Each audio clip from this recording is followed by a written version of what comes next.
설용수 TV, SIS TV죠. 그동안 애청해 주신 것 또 거듭 감사드립니다. 정말 세월이 나이만큼 간다더니 3월 들어서 벌써 중순이 다 왔습니다. 오늘 3월 14일입니다.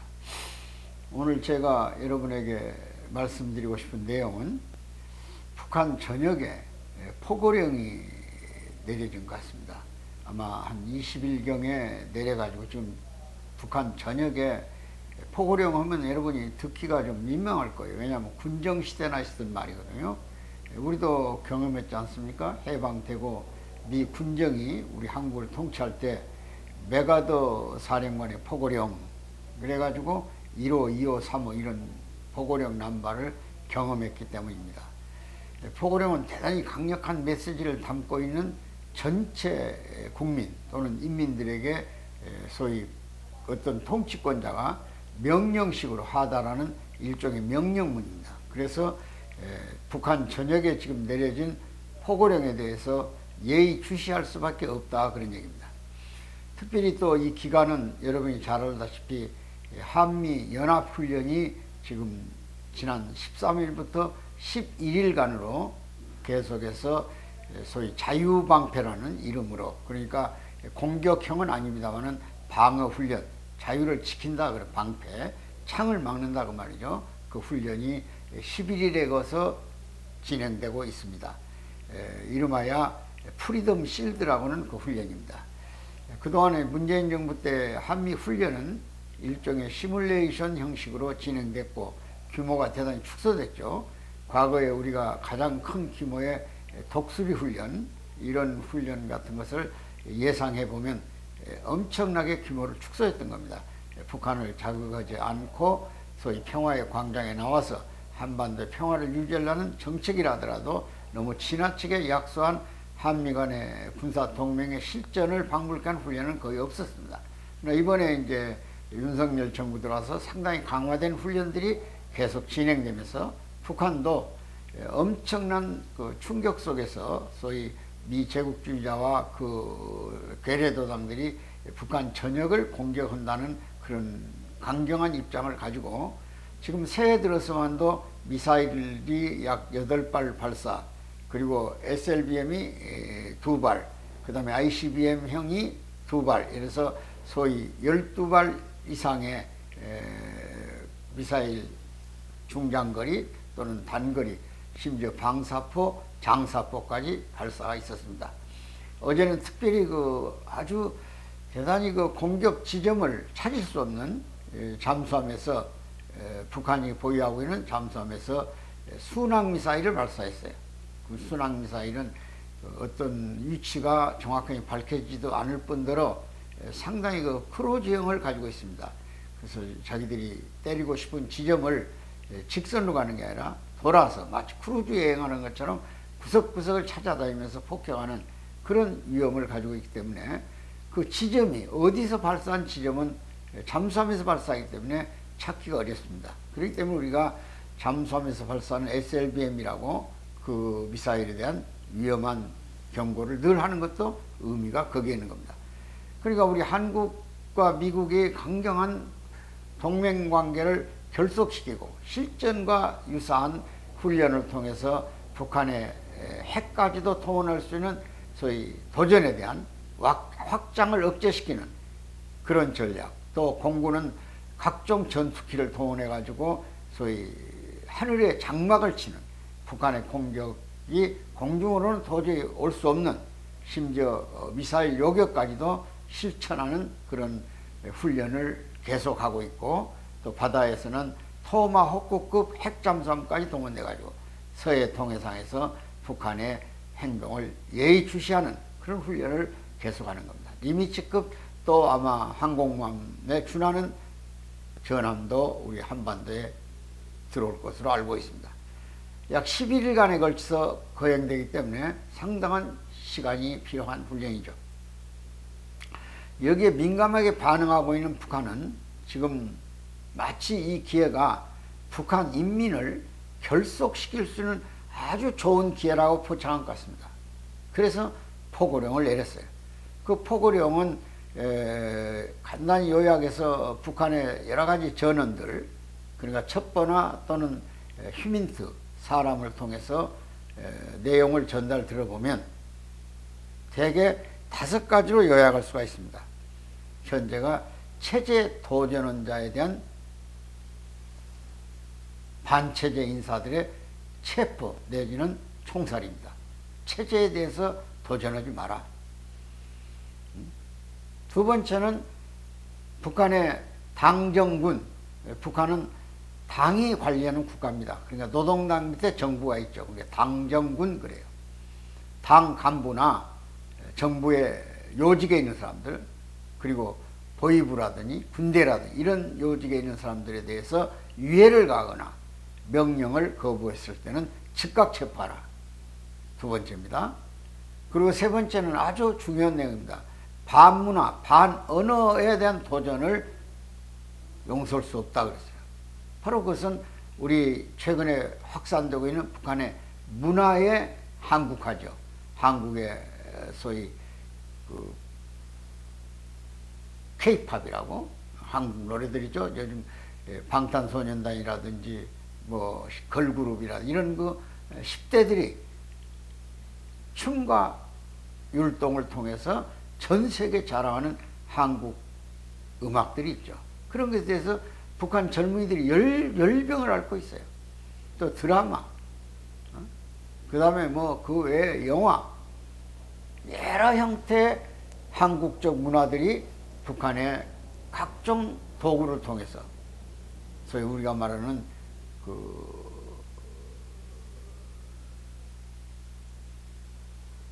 USB라든지 또는 직접 드라마를 남쪽 드라마를 받아보는 그 시스템들이 중국을 통해서 많이 들어온 것 같아요.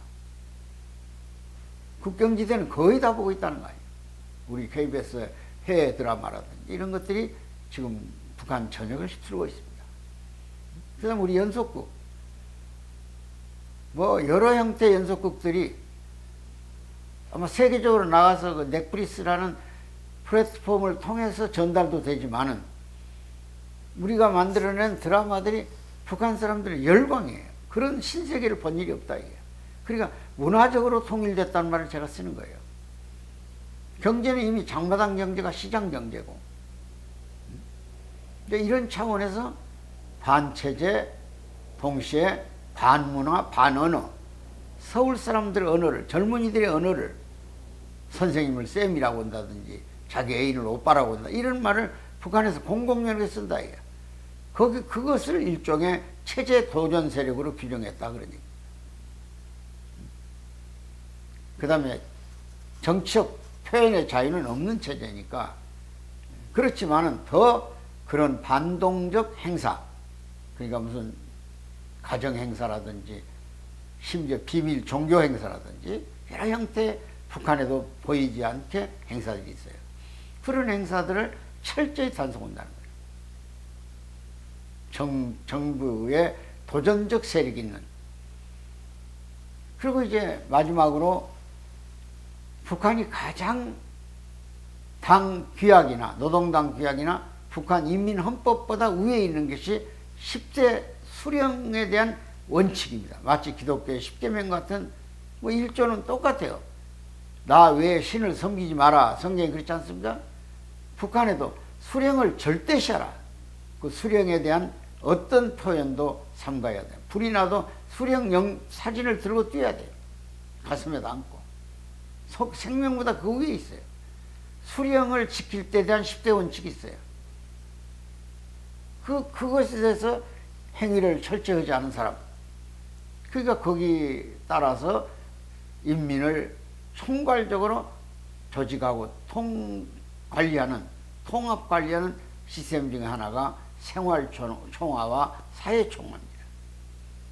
매주 토요일 날은 1시간 정도의 적어도 인민반들, 소수로 나눠가지고 5, 6호 집안들을 세워서 철저히 관리해요. 자기 반성하고 상대방도 비방하는.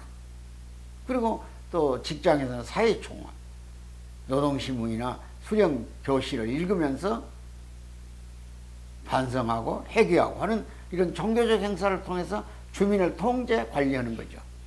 이런 시스템들에 대해서 반항하거나 저항하거나 소극적이거나 불참하거나 이런 사람을 철저히 단속하라고 포고문에 내렸어요. 포고문은 물론 그 매체를 통해서 합니다만 각 지역의 중요한 요소에다 동반까지 전부 다 벽보를 붙이는 겁니다.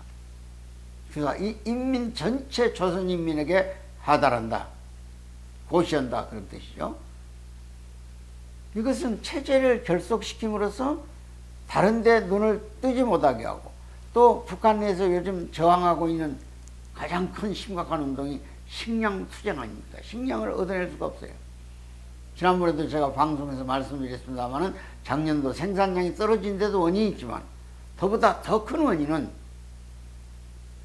장마당 경제에 의존했던 장마당이 공급의 부족에 인해서 사실상 기능이 상실됐고, 따라서 석유 가격과 쌀 가격은 국가 통제에 두었습니다. 어떤 것도 거래를 못하게 해버렸어요. 그러니까 능력 있는 사람은 차례가 오겠죠. 어떤 짓을 하든 뇌물을 주든 어찌든. 근데 실제로 정직한 사람들은 뒷줄에 섰다. 식량 공급을 못 받으니까 굶어 죽는 거예요. 도처에서 지금 식량 폭동이 일어나고 있지 않습니까? 민심이 횡행해요 지금 북한에. 제가 그것을 걱정하는 것은 지금 우리말로 강대강이지 않습니까? 강대강. 남쪽도 지금 정상적인 한미 군사동맹을 통한 훈련에 의해서 북한을 자극할 수 있다고 보고, 북한도 거기에 반해서 반대급부로서 남쪽에 대단히 강력한 메시지를 행동으로 보이고 언어로 보이죠. 그러면 이런 때 북한은 사실상 기회를 포착하는 겁니다. 마치 어떤 정당 대표의 범죄 사실을 은폐하거나 지연시키기, 체포되는 걸 지연시키기 위해서 방파막을 쳐가지고 정치적으로 이용하고, 또 거시적 세계관을 놓고 볼 때 한미일 동맹체제라는 것은 북한으로부터 전쟁을 억제시키는 가장 유일한 수단입니다. 그 체제가 강하게 굳건히 서 있으면 과거에 불안한 평화의 시기가 있었던 것처럼 그 시기를 유지시킬 수 있고 통일의 기회를 포착할 수가 있어요. 근데 그것이 무너지면, 근데 지금 한일 간에 얼마나 껄끄럽습니까? 거듭 말씀드리지만은 만일 경우 한반도에 전쟁이 나면 일본은 중요한 전략기지입니다. 바로 모든 전쟁으로 이동하는 물자, 인적, 물적 자원이 일본이라는 땅에 정착해가지고 거기서 재발전받아 나와야 된다 그런 얘기예요. 그러니까 군사적 전략기지예요. 심지어 전투기도 필요하다면 우리 공항이 다 부서지면 일본에서 출격해야 돼요. 지금 북한은 모든 포의 사정거리를, 단거리 포의 사정거리를 우리 공항에 약 70여 개소의 중요 전략지사 키로수까지 맞춰놨지 않습니까? 아무리 유능한 스텔스 전투기가 있고 전폭기가 있다 하더라도 활주로가 무너져 버리면 공항은 아무 의미가 없는 거예요. 왜냐하면 수직으로 쓸 수는 없으니까. 그러니까 바로 제2의 전선이에요, 일본이. 이런 때 한미일 관계를 결속시켜 놓지 않으면 안 되기 때문에 아마 우리 정부는 이런 결단을 내렸을 겁니다. 저 같은 안보를 가장 걱정하는 사람 입장에서는 그렇게 해석을 해요. 민족 감정, 한일 간의 감정은 역사 뒤에다 좀 밀어놓자 이게야. 그리고 이제는 그런 대상에 대해서 한국 정부가 여유가 있어요. 충분히 우리가 대신해서, 중국 같은 배상금을 안 받잖아요. 자존심 상한다고. 왜 우리는 그걸 못합니까? 일본 사람들은 한일 국교 협상 때 65년에 포괄적으로 이미 정리했다는 거 아니에요. 그거 그렇다면 그거 받아들이자 이거야. 지금 민감한 상황이기 때문에 내가 자세하게 다루지는 않으려고 합니다. 그러나 좀 더 폭을 넓히자. 이제 여유가 있으면 옛걸 잊어버리고 덮어놓고 우리 역사적 상처는 후손에게 남겨주되 자존심은 살리자 이게 우리도. 이런 뜻에서 지금 말씀드린 거예요. 이 한미일 관계 대단히 중요하기 때문에 우선 정보교류, 가장 지금 현대전에서 중요한 건 정보입니다. 우리는 휴민스, 사람을 통한 정보는 우리에게 많이 있어요. 탈북민이 있으니까. 그러나 공중 위성을 통해서 보는 정보는 미국에 의존하는 거예요. 근데 일본이 다행히 위성 7개를 평양 상공에 띄워놨어요. 북한 지역에. 그래서 일본도 그 하늘을 통해서 얻어내는 정보는 대단히 우리보다 앞서 있기 때문에 지소미아가 효력을 가지고 있는 거예요. 이런 전문적 입장가들이 보는 입장을 이해하면서 오늘의 시대를 정치인들이 좀 생산적인 정치, 정말 미래지향적인 정치를 해달라 이게야. 국론을 분열시키지 마라 이게야. 정치가 사람을 불안하게 하지 마라 이게야. 정치는 사람을 배부르게 해주고 편안하게 해주고 미래의 국가의 안정체계를 유지하는 게 정치 목적이에요. 무엇 때문에 국회의원을 300명씩이나 놔두냐 이게요. 그 많은 사람들이 헌법을 바꿔서라도 국회를 절반으로 줄여라는 거죠. 비례대표가 전문성도 없는데 돈 걷어들이기 위해서 세우는 그런 소위 옛날 돈을 얼마 내냐에 따라서 소위 전국구를 했던 그런 시대적인 망상은 버리라는 거예요. 순 전문성도 없는 사람 데리다가 서열로 무슨 돈 얼마 내냐에 따라서 말이야. 김정은이가 농민 정책에 대하여, 농업 생산에 대하여 이런 주제를 걸어놓고 토의를 연속하고 있어 지금도. 대안을 내놓으라는 거야. 지 방하는 거 안 되니까. 지가 별의별로 말리마 운동까지 해봐도 생산이 안 올라. 150만 톤이 모자라. 그런데 공급이 제대로 안 되니까 굶어죽는 나와. 그래서 이것을 해결하기 위해서 당 간부들을 불러다 놓고 평양에서 날마다 농업 생산을 높이는 데 대하여 주제를 놓고 토의하고 있는 거예요. 책임을 계속 묻고 있는 거예요. 아마 많은 사람이 또 총살이 나올 것 같아요. 책임 못했다고. 이런 위급한 상황에 우리가 미국, 일본, 한국의 관계가 냉각되면 북한은 그런 기회를 노려서 또 중국도 대만 공격을 위해서 미국을 분산시킬 필요를 느끼고 한반도 위협한 행동을 개시할 수 있다 그런 얘기야. 이런 점에서 이제 1세기를 넘긴 3.1절의 의미는 되새기고 우리가 일본에 40년 가까운 세월 동안 식민지 생활하고 고통받았던 그 시대는 뼈저리게 느끼되 그들의 반성을 어느 정도 받아들이면서 문제 해결을 해나가는 것이 정말 국가를 위한 실익이 있는 한일관계가 아닌가. 그래서 3.1절에 대한 우리의 자세를 확실히 재고하지만 역사적인 사실을 기억해야지만 그걸 우리 욕심대로 되지 않는다는 것. 그래서 아마 정부가 일본하고 고민하다가 배상을 요구하는 징병당한 사람들의 배상은 한일 국교를 정상화할 때 청구권으로 얻어온 유상무상한 8억 불 얻어왔지 않습니까? 그거 가지고 제철 포항제철이 생겨난 거고 그 외에 많은 기업들이 융자를 받아다가 오늘 이런 부를 축적한 거예요. 반도체까지도.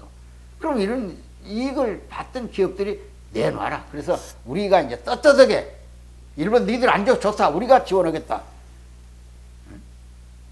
일본으로부터는 65년에 이미 총괄적으로 문제 해결을 했다. 그러니까 우리가 지원하겠다. 그리고 내용적으로는 일본 기업들에게 그때 미쓰비시라든지 일본제철이라 이런 회사들이 강제징용을 갖다가 탄광에다 막 사하린 탄광, 일본의 사도광산 탄광 다 가서 얼마나 희생을 당하고 죽었습니까? 고생당하고. 못 받아온 돈이 많아, 임금도. 6월도 못 찾아와서 수십만 불을.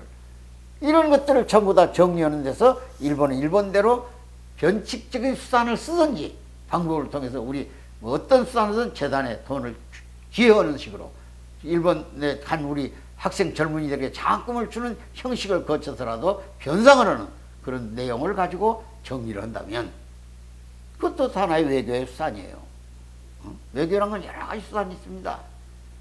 각 국민의 자존심을 해치지 않고 그것이 유명한 김대중 오부치의 선언이에요. 일본 총리 오부치하고 김대중 대통령이 전혀 만날 수 없는 그런 관계 같아도 아주 지혜롭게 풀어가지고 과거에 일본 천황이 통속의 정을 느낀다고 할 정도로 우리에게 사과를 했던 상징적 사과를 했던 그런 기준을 해치지 않고 일본을 파트너로 우리 같이 번영의 길로 가자고 약속했던 그 선언의 기준에서 이 윤석열 대통령의 연설이 이해되어야만 되지 않겠는가. 이 긴급한 말을 안 할 수가 없어요. 부디 3.1 정신의 깊은 뜻을 우리 민족의 마음속에 새기고 억울했던 40년 세월 동안 우리가 왜 일본의 식민지 속에 들어가서 배상도 제대로 받지 못하고 참전국 서열의 승전국가에 들어가지도 못하고 일본을 갈라야 할 텐데 우리를 갈라놓고 아직도 광복에 네 수복지구를 남겨놓은 채 우리 민족은 시달려야 되느냐. 정신 바짝 차려서 통일 한국을 가기 위한 일단은 핵의 위협으로부터 또 다른 전쟁의 위협으로부터 나라를 지키고 미래를 향한 전진을 향해서 G7 국가 그 이상의 국가로 통일된 대한민국을 지향하는 3.1절 그리고 한일 관계가 성숙되게 이루어지기를 기대하면서 오늘 방송을 마무리 짓습니다. 감사합니다.